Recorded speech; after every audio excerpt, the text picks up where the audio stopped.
Dari ruang dalam Kadipaten Jipang, setelah prajurit Sandi itu meninggalkan dalam Kadipaten, maka sang Adipati kemudian berkata kepada Patih Mataun, "Paman, jangan ada persoalan apapun yang dapat membuatku marah. Kalau aku lupa, Paman yang harus mengingatkan aku." "Sendika dawuh Kanjeng Adipati." Persoalan surutnya Kasultanan Demak maupun persoalan pusaka ageng yang dibawa oleh Adimas Hadiwijoyo akan aku selesaikan setelah berakhirnya puasaku selama 40 hari, kata Aryo Penangsang. Dan setelah itu Adipati Jipang itu berjalan masuk ke dalam kamarnya. Sementara itu, pada waktu yang bersamaan, pagi hari itu, di ruang dalam Keraton Pajang, Sultan Hadiwijoyo sedang mengadakan pertemuan dengan semua Nayaka Praja Pajang, dan hadir pula anak angkat dari Sultan Pajang itu, yaitu Mas Ngabei Loreng Pasar. "Kelilip Kesultanan Pajang memang harus dilenyapkan, Kakang Pemanahan," kata Sultan Hadiwijoyo. Semua yang hadir hanya bisa terdiam. Mereka menunggu perintah selanjutnya dari Sultan Hadiwijoyo. "Hari ini sudah sepasar sejak kita berkunjung ke Pesanggeran Donorojo. Paling lambat 5 pasar lagi, Pajang harus bersiap untuk menggempur Jipang. Nanti aku sendiri yang akan menjadi Senopati Agung untuk menghadapi Kakang Mas Aryo Penangsang. Nanti Kakang Pemanahan dan Kakang Penjawi yang akan menjadi Senopati Pengapit Kanan dan Pengapit Kiri. Kakang Jurumertani tetap berada di induk pasukan bersama aku. Siapapun nanti yang bertemu dengan Ki Patih Mataun, jangan dilawan seorang diri. Dia harus dilawan bersama dengan beberapa orang prajurit. Patih tua itu berilmu cukup tinggi. Ngabei Wuragil, Ngabei Wilomarto, dan Wenangwulan, kalian persiapkan untuk menghadapi Panembahan Sekar Jagad kalau dia ada di pertempuran." "Apakah ada yang akan kau katakan, Kakang Jurumertani?" tanya Sultan Hadiwijoyo yang melihat Ki Jurumertani menggeser duduknya. Ki Jurumertani menyembah. Setelah itu, ia pun kemudian berkata, "Mohon ampun Kanjeng Sultan. Kesultanan Pajang adalah sebuah kesultanan yang besar. Kekuasaannya sama dengan kekuasaan Kesultanan Demak yang lama. Tidak sepantasnya hanya untuk melawan sebuah kadipaten yang kecil saja Kanjeng Sultan sendiri sampai turun ke pertempuran sebagai Senopati Agung. Jadi, kelihatannya agak kurang tepat kalau Kanjeng Sultan sendiri yang mandegani pasukan Pajang untuk melawan Aryo Penangsang. Lalu, apa usulmu, Kakang Jurumertani?" "Hamba usul, apakah Kanjeng Sultan bisa membuat sebuah sayembara untuk menghabisi Aryo Penangsang?" kata Jurumertani. Mendengar usul dari Ki Jurumertani, Sultan Hadiwijoyo pun mengangguk-anggukkan kepalanya. "Nanti siapapun orang yang mampu membunuh Adipati Jipang akan mendapat hadiah dari Kanjeng Sultan Hadiwijoyo. Begitu usul hamba, Kanjeng Sultan," kata Ki Jurumertani. "Bagus, Kakang Juru. Lalu, daerah mana yang akan nanti aku hadiahkan kepada orang yang mampu untuk membunuh Aryo Penangsang?" tanya Sultan Hadiwijoyo. "Semuanya terserah keputusan dari Kanjeng Sultan," kata Ki Jurumertani. Setelah berpikir sejenak, maka Sultan Hadiwijoyo pun berkata, "Kakang Pemanahan, dawuh dalem Kanjeng Sultan, umumkan kepada semua kawula Pajang di seluruh tlatah Demak Lama, barang siapa yang mampu membunuh Adipati Aryo Penangsang akan mendapat hadiah 2 buah daerah. 2 buah daerah itu adalah Bumi Pati serta Alas Mentau," kata Sultan Hadiwijoyo. Semua yang hadir terkejut. Hadiah yang dijanjikan adalah Bumi Pati dan Alas Mentau. dua buah daerah yang luas, yang masing-masing daerah itu seluas sebuah kadipaten. Tlatah Pati termasuk daerah hutan Prawoto, sebelah barat berbatasan dengan daerah Kudus, dan di sebelah timur berbatasan dengan daerah Lasem. Sebelah selatannya berbatasan dengan daerah Jipang Panolan, sedangkan di sebelah utara meliputi Gunung Muria di sisi sebelah timur, terus membujur ke utara sampai ke pesisir utara. Sedangkan daerah Alas Mentao adalah sebuah daerah yang sangat luas. Di sebelah utaranya terdapat Gunung Merapi, membujur ke selatan menuju ke Segoro Kidul, sebelah tenggara menuju ke perbukitan Gunung Kidul, di sebelah timur sampai di Kali Opak, sedangkan di sebelah barat melewati Kali Progo yang berbatasan dengan daerah Bagelen. Kedua daerah itu akan diberikan kepada siapapun yang mampu membunuh Adipati Jipang. Kakang Pemanahan, mulai besok Kakang bisa mengutus para prajurit Pajang untuk menemui para bupati, temang, bebau, para petapa, resi, panembahan, pemimpin padepokan dan pemimpin perguruan olah kanuragan. Umumkan tentang sayembara yang diadakan oleh Sultan Pajang yang akan berhadiah bumi, padi, dan alas mentao, kata Sultan Hadiwijoyo. Sendika dawuh Kanjeng Sultan, tetapi bagaimana kalau Arya Penangsang mendengar sayembara ini? Prajurit Sandi Jipang tersebar di mana-mana, Kanjeng Sultan, kata Ki Pemanahan. Tidak apa-apa, Kakang. Malah lebih baik kalau kita bisa membuat Kakang Arya Penangsang menjadi semakin marah, kata Sultan Hadiwijoyo sambil tersenyum.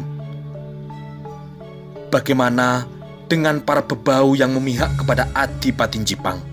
Apakah mereka juga perlu diberitahu tentang sayembara ini, Kanjeng Sultan? Tidak perlu, Kakang. Kakang Pemanahan tidak usah mengirim prajurit yang membawa woro-woro ini ke Tlatah Jipang, Kudus, dan ke Padepokan Panembahan Sekar Jagad di lereng Gunung Lawu. Sendika dawuh Kanjeng Sultan, sebelum 5 pasar ke depan harus sudah ada berita apakah ada orang yang akan mengikuti sayembara ini atau tidak. Kalau tidak, segera persiapkan para prajurit Pajang dan kita akan berangkat berperang melawan Jipang, kata Sultan Hadiwijoyo. Sendika dawuh Kanjeng Sultan. Nger Sutawijoyo, dawuh dalem Romo Sultan. Kau sebagai anak laki-laki harus berani berperang. Nanti kau akan kuajak ikut berperang melawan Jipang, supaya besok kau bisa menjadi seorang laki-laki yang mampu memimpin sebuah pertempuran. Sendika dawuh Romo Sultan. Patih Monconegoro, dawuh dalem Kanjeng Sultan. Hubungan Kesultanan Pajang dan Kadipaten Jipang sebentar lagi akan memburuk. Kita harus meningkatkan kewaspadaan kita, Ki Patih, kata Sultan Hadiwijoyo. Sendika dawuh Kanjeng Sultan, jawab Ki Patih Monconegoro. Beberapa saat kemudian Sultan Hadiwijoyo membubarkan pertemuan itu dan Ki Pemanahan pun segera melaksanakan perintah dari Sultan Pajang. Siang itu juga Ki Pemanahan memanggil para lurah prajurit dan memberikan perintah untuk memanggil prajurit yang akan diutus untuk menyebarkan woro-woro ke seluruh tlatah Kesultanan Pajang. Belasan prajurit segera berkumpul dan mereka mempersiapkan sebuah perjalanan jauh sampai ke Brangwetan maupun ke Brangkulon. Apapun hasilnya, berhasil atau tidak dalam usaha mencari orang yang mau mengikuti sayembara ini, paling lambat sebelum 5 pasar, kalian harus sudah kembali ke Pajang, kata Ki Pemanahan. Baik, Ki. Sekarang, persiapkan kuda-kuda kalian untuk menjalani perjalanan jauh, kata Ki Pemanahan selanjutnya.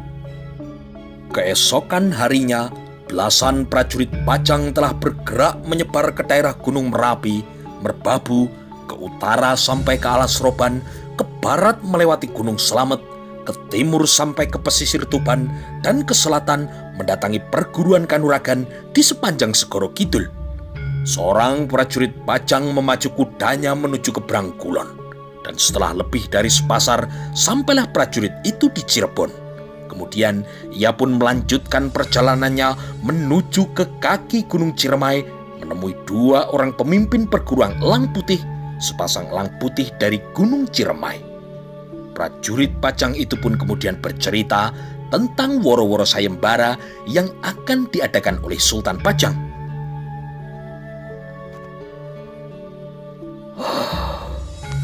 Membunuh Aryo Penangsang, murid dari Kanjeng Sunan Kudus yang dulu pernah menjadi senopati perang Kesultanan Demak.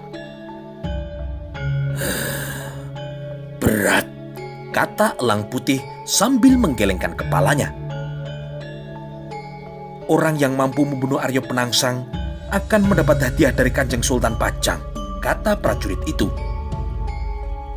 Apa hadiahnya? Tanya elang putih tua. Bumi padi dan alas mentau. Hadiah yang luar biasa. Mendapat hadiah bumi padi dan alas mentau. Masing-masing elang putih akan mendapat hadiah sebuah tanah yang luas, seluas sebuah kadipaten, dan kami berdua akan menjadi seorang adipati. Tetapi kenapa? Tanya prajurit Pajang itu. Tetapi kami tidak berani mengikuti sayembara itu.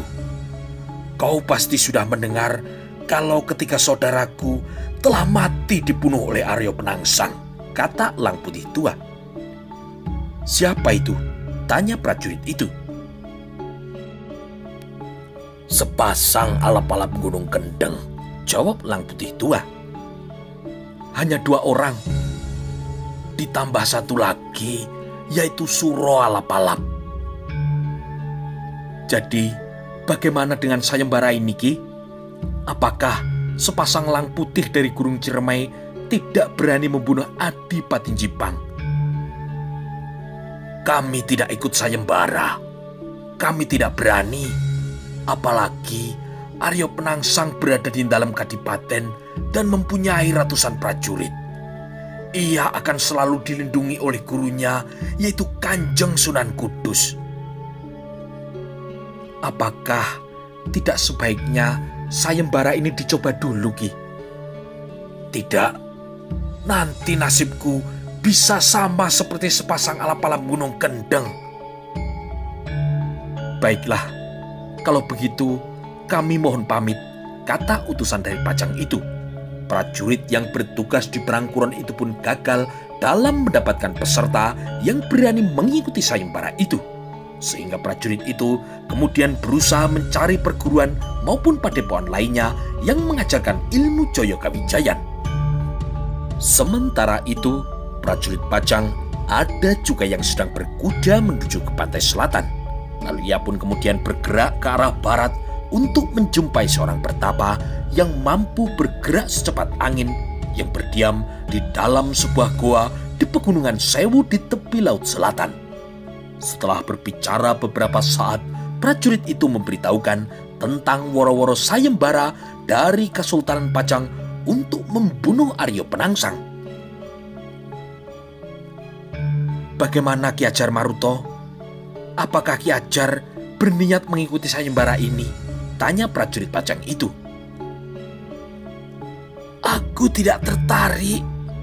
Aku ingin menyendiri dan menghabiskan sisa umurku di sini, jawab Ki Ajar Maruto. Ki Ajar, nanti yang mampu membunuh Aryo Penangsang akan mendapatkan hadiah bumi pati dan alas mentau, kata prajurit itu. Hadiah bumi pati dan alas mentau? Buat apa? Tanya pertapa itu.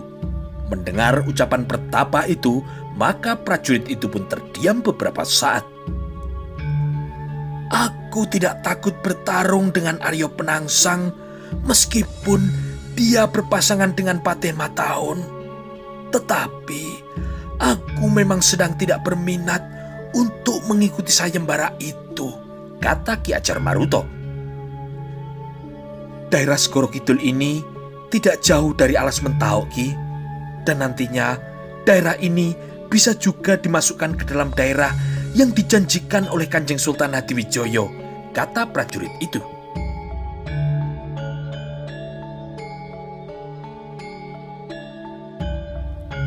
Aku sudah tua. Aku seorang diri di sini. Aku tidak mempunyai anak maupun istri. Kalaupun aku memenangkan sayembara ini dan menjadi adipati di Pati dan Mentau, besok kalau aku mati, akan aku wariskan kepada siapa dua daerah itu? Sayang Ki Ajar, ilmu Jaya Kawijayan Ki Ajar Maruta begitu tinggi. Ki Ajar mampu bergerak secepat angin. Ki Ajar pasti memenangkan pertarungan meskipun melawan dua orang sekaligus, Arya Penangsang dan Patih Mataun, kata prajurit Pajang itu. Ya, tetapi aku sudah tidak mau bertarung lagi. Aku sudah tua, kata Ki Ajar. Sayang Ki Ajar, hadiahnya sangat menarik. Bumi Pati dan Alas Mentau. Pertapa itu tidak menjawab. Ia hanya menggeleng-gelengkan kepalanya menolak untuk mengikuti sayembara dari Kesultanan Pajang. Baiklah Ki Ajar. Jadi Ki Ajar Maruta tetap tidak berminat untuk mengikuti sayembara ini, tanya prajurit itu. Tidak prajurit. Aku akan menghabiskan hari tuaku seorang diri di sini, kata Ki Ajar Maruta. Baiklah. Terima kasih Ki Ajar.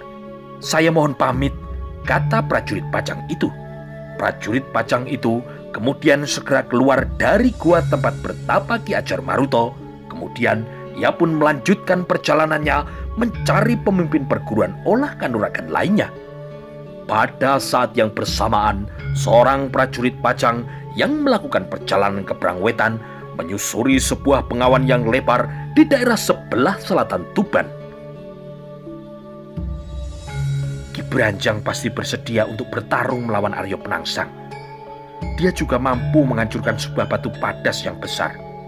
Hadiah dari Kanjeng Sultan berupa Bumi Pati dan Alas Mentau pasti membuatnya sanggup untuk mengikuti sayembara dalam membunuh Adipati Jipang itu, kata prajurit Pajang itu dalam hatinya. Prajurit itu terus menjalankan kudanya menyusuri pengawan. Dan ketika dilihatnya ada 3 buah pohon randu alas yang besar, maka prajurit itu pun kemudian membelokkan kudanya melewati pohon randu alas itu, lalu memasuki sebuah padepokan yang berada di tepi pengawan. Padepokan itu adalah Padepokan Randu Teluh. Sepi, kata prajurit Pajang itu setelah kudanya memasuki regol padepokan. Seorang cantrik yang sedang membawa kayu bakar kemudian meletakkan bebannya lalu berlari menghampiri prajurit berkuda yang berada di tepi regol. Selamat datang di Padepokan Randu Teluh Kisana, kata cantrik itu setelah prajurit itu turun dari punggung kudanya. Ya, apakah Ki Branjang berada di Padepokan? Tanya prajurit Pajang itu. Ki Branjang Kawat sedang bepergian Kisana. Branjang Kawat? Yang aku kenal pemimpin Padepokan Randu Teluh ini adalah Ki Branjang, bukan Ki Branjang Kawat, kata prajurit itu. Iya Kisana, dulu memang bernama Ki Branjang, tetapi setelah Ki Branjang mengalahkan 3 orang perampok di kaki Gunung Wilis, namanya ditambah menjadi Ki Branjang Kawat, kata cantrik Padepokan Randu Teluh itu. Prajurit itu mengangguk-anggukkan kepalanya, kemudian ia pun bertanya, Ki Branjang Kawat pergi kemana? Ki Branjang Kawat pergi ke Wengker, ke tempat adik seperguruannya. Nanti beliau akan pulang ke padepokan ini kira-kira 4 atau 5 pasar lagi, kata cantrik itu. Prajurit Pajang itu mengeluh dalam hatinya. Jauh-jauh ia berangkat dari Pajang, ternyata yang dicari tidak ada di padepokan. Kalau Ki Branjang Kawat pulang sebelum waktunya, atau kalau ada orang lain yang berminat, sebarkanlah woro-woro dari Kesultanan Pajang ini. Saat ini Sultan Hadiwijoyo sedang mengadakan sebuah sayembara, kata prajurit Pajang itu. Apa isi sayembara itu Kisana? Tanya cantrik Padepokan Randu Teluh itu. Siapapun yang mampu membunuh Arya Penangsang paling lambat 3 pasar ke depan akan mendapat hadiah bumi padi dan alas mentau, kata prajurit Pajang. Baik, nanti kalau Ki Branjangkawat telah pulang, akan aku sampaikan pesanmu ini kepadanya, Kisanak. Baik, sekarang saya mohon pamit, Kisanak, kata prajurit itu. Kau akan pergi kemana lagi, Kisanak? Tanya Cantrik itu. Aku akan menuju ke barat menyusuri Bengawan ini, kata prajurit Pajang itu. Kemudian ia pun naik ke atas punggung kudanya lalu menjalankannya menuju ke barat. Di tempat lain, seorang prajurit Pajang lainnya telah menjelajah sepanjang Sungai Serayu mencari seorang pemimpin perguruan Joyo Kawijayan yang menamakan dirinya Resi Suwelo dari Padepokan Kali Serayu. Ketika prajurit itu masuk di Padepokan Kali Serayu, yang menemuinya hanya seorang cantrik yang mengatakan bahwa Resi Suwelo sedang tidak berada di tempat. Sang Resi sedang tidak berada di Padepokan, Kisanak, kata cantrik itu. Kemana perginya Resi Suwelo, Kisanak? Sang Resi sedang melakukan bertapa ngeli di pertemuan 2 sungai, kata cantrik Padepokan Kali Serayu itu. Bertapa kungkum di tempuran Sungai Serayu? Tanya prajurit Pajang. Iya, Kisanak. Beliau berendam di sungai sebelah mana? Aku mau menyusul ke sana, tanya prajurit Pajang itu. Kisanak berjalan lurus saja ke selatan. Nanti Kisanak akan menemui sebuah tempuran, kata cantrik Resi Suwelo itu. Prajurit Pajang itu kemudian mengangguk-anggukkan kepalanya dan ia pun kemudian bertanya. Bertapa ngeli di pertemuan 2 buah sungai. Apakah Resi Suwelo bertapa kungkum sendiri? Ya, sang Resi ditunggui oleh 2 orang cantrik, Ki, kata cantrik itu. Baiklah, Kisanak, saya mohon pamit akan mencari Resi Suwelo, kata prajurit itu. Lalu ia pun berjalan menuntun kudanya menyusuri Sungai Serayu.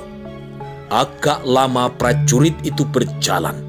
Ketika dilihatnya ada 2 orang yang sedang duduk di tepi sungai, maka prajurit itu pun kemudian menghampiri kedua orang itu. Kisanak, apakah cantriknya Resi Suwelo? Tanya prajurit Pajang. Ya, Kisanak siapa dan berasal dari mana? Tanya salah satu cantrik Resi Suwelo itu. Aku Paing dari prajurit Kasultanan Pajang, ingin bertemu dengan Resi Suwelo, kata prajurit itu. Sang Resi sedang menjalani laku topo kungkum. Nanti setelah matahari terbenam, kita baru bisa berbicara dengan Sang Resi, kata cantrik Padepokan Kali Serayu itu. Prajurit Pajang itu kemudian menjawab. Baik, akan aku tunggu di sini. Di sebelah mana Resi Suwelo bertapa? Itu Sang Resi yang terlihat sedang berendam di tengah sungai yang airnya sebatas leher, kata cantrik itu sambil menunjuk ke tempat Resi Suwelo yang sedang merendam dirinya di sungai. Prajurit itu mengedarkan pandangannya berkeliling dan dilihatnya di tengah pertemuan 2 buah sungai ada seorang yang sedang berendam, hanya kepalanya saja yang terlihat. Apakah Resi Suwelo tidak diantar makanan? Tanya prajurit Pajang itu. Tidak, Kisanak. Sang Resi makan apa saja yang hanyut atau berada di dalam air sungai, kata cantrik itu. Mereka pun berbincang sampai langit sudah berwarna jingga. Matahari pun kini beranjak akan tenggelam dan alam pun menjadi semakin suram. Sebentar lagi kita bisa menemui Sang Resi, kata cantrik itu sambil melihat ke langit yang mulai meredup. Beberapa saat kemudian gelap pun telah menyelimuti daerah di sekitar Sungai Serayu. Resi Suwelo, apakah akan naik ke atas? Tanya Paing. Cantrik itu memandang ke prajurit Pajang, kemudian ia berkata, tidak, kita berdua yang menuju ke sana. Prajurit Pajang itu menggeremeng tidak jelas. Ia pun berkata dalam hatinya, malam-malam berendam di sungai, airnya pasti dingin. Cantrik itu pun kemudian segera membuka bajunya, lalu ia melepas kain panjangnya. Ia kini hanya mengenakan celana saja, dan kemudian ia segera bergegas masuk ke dalam air sungai Serayu. Prajurit Pajang itu pun kemudian juga melepas bajunya, senjatanya yaitu sebuah pedang pendek, lalu kain panjangnya, dan kemudian ia juga ikut menyusul masuk ke dalam sungai. Ia berjalan di belakang Cantrik Padepokan Resi Suwelo. Semakin ke tengah, sungai pun menjadi semakin dalam. Selangkah demi selangkah, mereka berdua berjalan mendekati Resi Suwelo yang berada di tengah pertemuan dua buah sungai. Ketika air sungai semakin dalam, akhirnya menjadi sebatas leher, prajurit itu pun berkata dalam hatinya, "Kalau bukan karena titah Kanjeng Sultan, aku tidak mau malam-malam berendam di sungai Serayu." "Sang Resi, ini ada tamu seorang prajurit dari Kesultanan Pajang ingin bertemu dengan Sang Resi," kata Cantrik itu. Resi Suwelo menengok ke arah prajurit yang mencarinya, kemudian Sang Resi pun berkata, "Ada perlu apa kau mencariku, prajurit?" "Ampun Resi Suwelo, saya utusan dari Kanjeng Sultan Pajang. Ada sebuah woro-woro, sebuah sayembara yang aku harapkan Sang Resi bisa mengikuti sayembara itu," kata prajurit Pajang. "Apa hadiahnya?" "Bumi padi dan alas Mentaok, Ki." "Bumi padi dan alas Mentaok. Bagus. Apa isi sayembarannya, prajurit?" tanya Resi Suwelo gembira. "Membunuh Adipati Aryo Penangsang," kata Paing. "Membunuh Adipati Jipang, lalu mendapat hadiah bumi padi dan alas Mentaok. Bagus. Aku ikut sayembara itu. Tetapi aku harus menyelesaikan dulu laku tapaku," kata Resi Suwelo. Sang Resi diberi waktu paling lambat 4 pasar untuk menghadap Kanjeng Sultan Hadiwijaya di Pajang. Nanti Resi akan ditanya tentang kesanggupan Sang Resi untuk membunuh Adipati Jipang, kata prajurit itu. "Prajurit, aku harus menyelesaikan laku yang sedang aku jalani.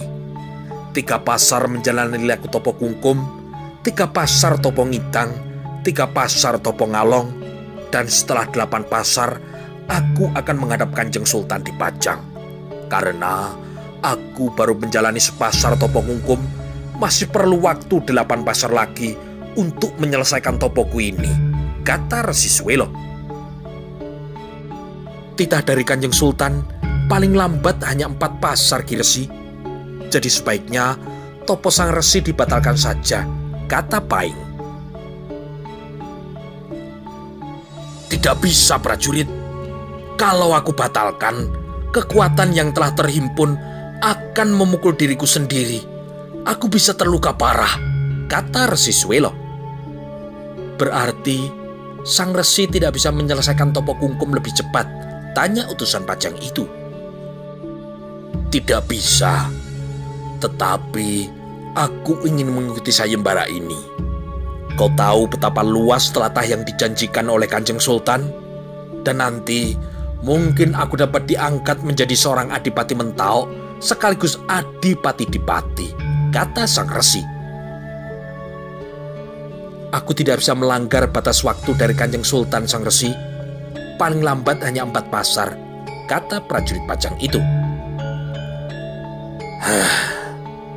"Aku juga tidak bisa membatalkan topoku. Aku bisa terluka di dalam," kata Sang Resi. "Begini saja, Sang Resi. Apabila sampai 8 pasar tidak ada yang mampu membunuh Aryo Penangsang, maka saya akan kembali lagi ke sini untuk memberitahukan kepada Sang Resi supaya bisa kembali mengikuti sayembara. Begitu, Sang Resi?" tanya utusan dari Pajang itu. "Kau tidak usah kemari. Kalau sampai Topo Ngalongku telah selesai, aku akan pergi ke Jipang. Dan kalau saat itu Aryo Penangsang masih hidup, aku akan segera ke Pajang untuk menghadap Sultan Hadiwijaya." "Begitu, prajurit," kata Resi Suwelo. "Baik Resi Suwelo, saya mohon pamit," kata prajurit itu. "Baik," saut Resi Suwelo. Kemudian prajurit itu bersama dengan Cantrik segera berjalan ke pinggir sungai ke tempat semula. Dingin sekali. Malam ini aku nanti ikut tidur di sini. Besok pagi aku akan segera melanjutkan perjalanan lagi, kata prajurit itu ketika telah sampai di tepi sungai. Malam itu mereka bertiga membuat perapian di tempat yang agak kering. Sementara Resi Suwelo terus meneruskan merendam dirinya di air sungai Serayu. Malam yang sepi dilalui oleh prajurit Pajang dengan tidur di tepi sungai. Hanya suara gemericik air yang terdengar terus-menerus tanpa henti bersamaan dengan suara jangkrik yang selalu menggetarkan bulu sayapnya. Dalam pada itu, woro-woro sayembara membunuh Arya Penangsang telah tersebar luas di seluruh Tatahan Demak Lama. Dan ternyata berita itu juga telah sampai di Kadipaten Jipang. Di pendopo Kadipaten Jipang, Arya Penangsang duduk di kursi dengan mata melotot. Ia memandang ke arah prajurit Sandi yang melaporkan berita itu. "Jadi betul kau telah mendengar woro-woro ini, prajurit?" tanya Arya Penangsang dengan suara yang bergetar. "Betul Kanjeng Adipati," kata prajurit Sandi itu. "Sabar Kanjeng Adipati," kata Ki Patih Mataun yang sedang duduk bersila di depannya.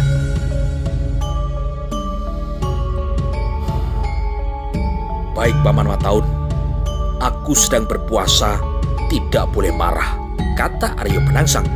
Patih Mataun tidak menjawab. Ia bersiap mengingatkan kalau junjungannya itu menjadi marah. "Jadi betul memang ada sayembara yang berhadiah dari Karebet di Pajang itu?" tanya Adipati Jipang. "Betul Kanjeng Adipati."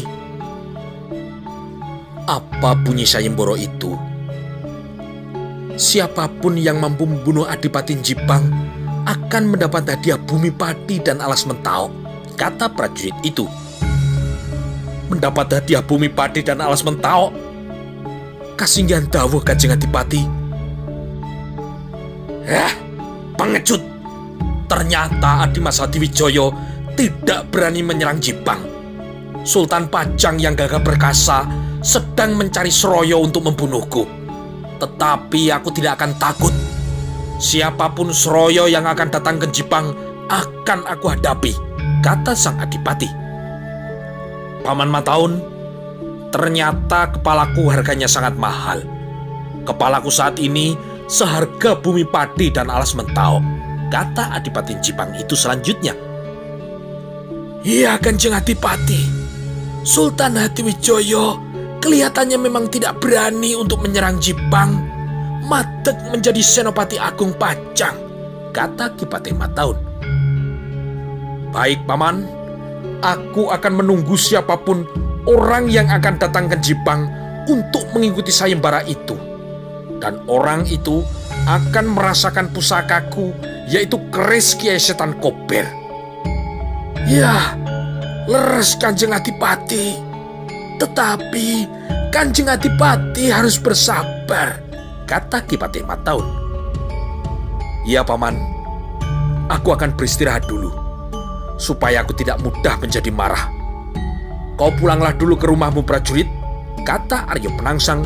Lalu ia pun bangkit dan berjalan menuju ke kamarnya. Setelah Adipati Jipang masuk ke dalam kamarnya, Ki Patih Mataun berkata kepada prajurit Sandi yang masih duduk di dekatnya, "Kau pulanglah, beristirahatlah." "Terima kasih Ki Patih," jawab prajurit Sandi itu. Lalu ia pun bergeser mundur dan berjalan keluar dari dalam Kadipaten Jipang. Waktu terus berlalu. Sang Bagaskoro berjalan terus dari timur ke arah barat setiap hari.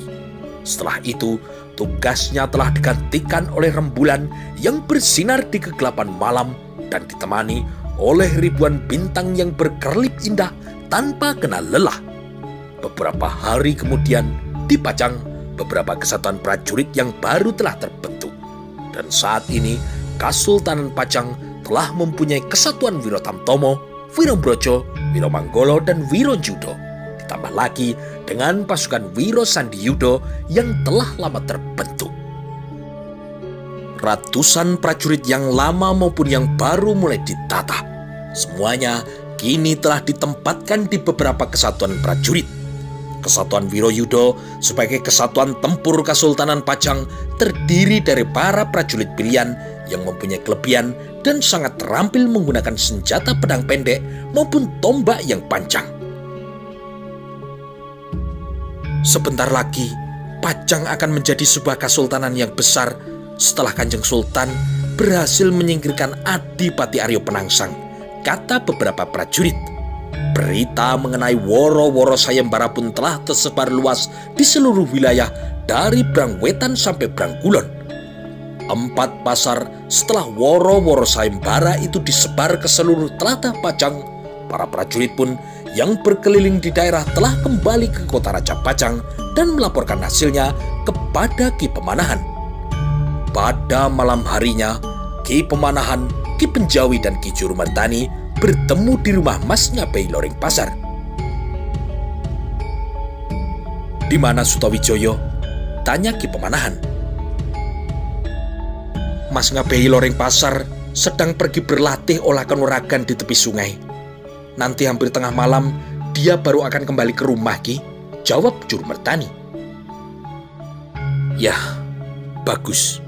Sutawijoyo memang rajin berlatih untuk meningkatkan ilmunya," kata Ki Penjawi.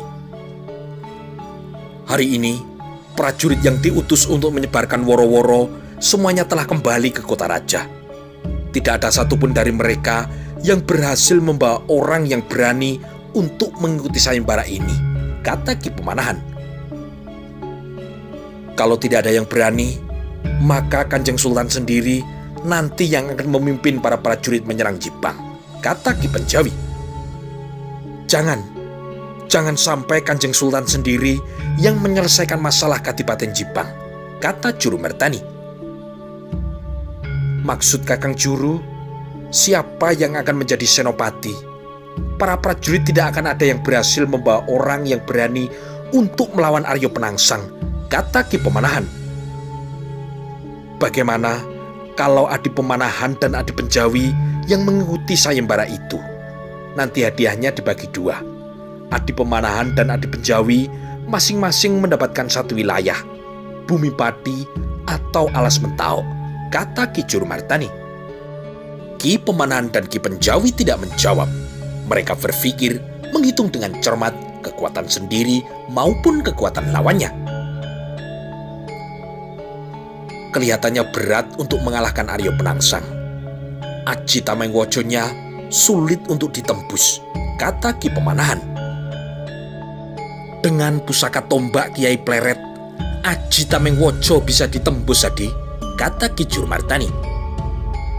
"Tetapi tombak Kiai Pleret sekarang sudah menjadi pusaka sifat kandel Kesultanan Pajang, Kakang. Yah, nanti kita akan mencari sebuah cara supaya tombak pusaka Kiai Pleret bisa dibawa ke pertempuran," kata Ki Jurumertani. "Keris Kiai Setan Kober adalah sebuah senjata yang sangat berbahaya. Setiap goresannya akan berarti maut untuk kita," kata Ki Pemanahan. "Kita akan berusaha supaya Aryo Penangsang merasa tidak perlu menggunakan keris Kiai Setan Kober," kata Ki Jurumertani. "Kuda tunggangan Aryo Penangsang yang bernama Gagak Rimang adalah kuda yang luar biasa. Kuda kita tidak akan ada yang mampu melawannya," kata Ki Penjawi. "Nanti akan kita carikan kuda tandingannya yang bisa membuat Gagak Rimang menjadi tidak terkendali," kata Ki Jurumertani. "Adi Penjawi, jadi bagaimana? Apakah kita akan berani mengikuti sayembara ini?" tanya Ki Pemanahan. "Ada berapakah jumlah seluruhnya laskar dari Selo, Kakang Pemanahan?" tanya Ki Penjawi. "Semuanya ada 4 atau 500 orang, Adi Penjawi." "Masih kurang banyak, Kakang. Paling tidak harus ada tambahan 3 atau 400 prajurit Pajang lagi," jawab Ki Penjawi. Bagaimana Kakang Juru? Laskar dari Selo jumlahnya terlalu sedikit dibandingkan dengan jumlah prajurit Jipang, kata Ki Penjawi. Nanti kita akan cari akal supaya sebagian prajurit Pajang bisa ikut berperang bersama Laskar Selo melawan Jipang, kata Ki Juru Mertani. Mereka bertiga masih berbicara sampai hampir tengah malam. Mereka mengurai langkah-langkah yang akan dilakukan dan menghitung semua kemungkinan yang dapat terjadi pada saat Laskar Selo bersama dengan para prajurit Pajang bertempur melawan prajurit Jipang. Hampir tengah malam, saat itu terlihat Sutowijoyo pulang dari berlatih seorang diri dari tepi sungai di dekat hutan di sebelah barat kota Raja Pajang. Bajunya yang basah oleh keringat kini segera diganti dengan baju yang kering. Tidak lama kemudian, di kejauhan terdengar lamat-lamat suara kentongan yang ditabuh dengan nada Toromulo. Tengah malam, kata seorang nenek yang sedang memeluk cucunya yang masih kecil di rumahnya yang tidak jauh dari pasar Pajang. Malam semakin larut. Ki Pemanahan dan Ki Penjawi telah pulang ke rumahnya dan suasana pun semakin dingin dan sepi. Hanya terdengar suara beberapa burung malam yang sedang mencari mangsa. Pagi kini telah menjelang. Tidak lama kemudian, matahari pun mulai menampakkan dirinya naik ke langit yang cerah dan udara pagi pun kini terasa segar.